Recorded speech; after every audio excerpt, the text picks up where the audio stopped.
வெறும் சுண்டு விரல் அளவே இருக்க இந்த உயிரினம் தான் கடல் தேவதை, அதாவது சி ஏஞ்சல் அப்படின்னு சொல்லப்படுது. இந்த உயிரினம் பார்க்கறதுக்கு ரொம்ப அழகா இருக்கிறதுனால இதை சி ஏஞ்சல் அப்படின்னு சொல்றாங்க.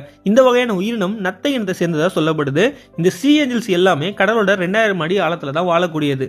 ஆனா இந்த சி ஏஞ்சல்ஸ்க்கு கண்ணு தெரியாது. இந்த சி ஏஞ்சல்ஸ் எல்லாமே பாத்தீங்கன்னா ஜெல்லி ஃபிஷ் மாதிரி டிரான்ஸ்பரண்டா தான் இருக்கும்.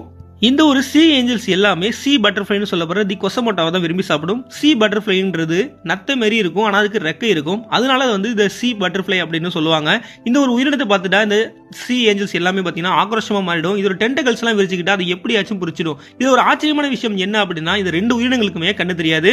இது தண்ணியில் வர்ற அதிர்வலைகளை வச்சு தான் தன்னோட உணவை வந்து வேட்டையாடக்கூடிய திறன் கொண்டதா இருக்கு. ஸோ இந்த ஒரு உயிரினம் பார்த்தீங்கன்னா கடலோட அடியில் இருக்கிறதுனால இது பார்க்கறது ரொம்ப ரொம்ப கஷ்டம் தான். இருந்தாலும் இந்த மாதிரியான கிரியேச்சர்ஸ் நம்ம உலகத்தில் இருக்குதுன்னு நினைக்கும் போது ரொம்ப ஆச்சரியமா தான் இருக்கு. இதை பத்தி நீங்க என்ன நினைக்கிறீங்க? மேலும் இது போன்ற வீடியோக்களை பார்க்க நம்ம சேனலை மறக்காம சப்ஸ்கிரைப் பண்ணிக்கோங்க.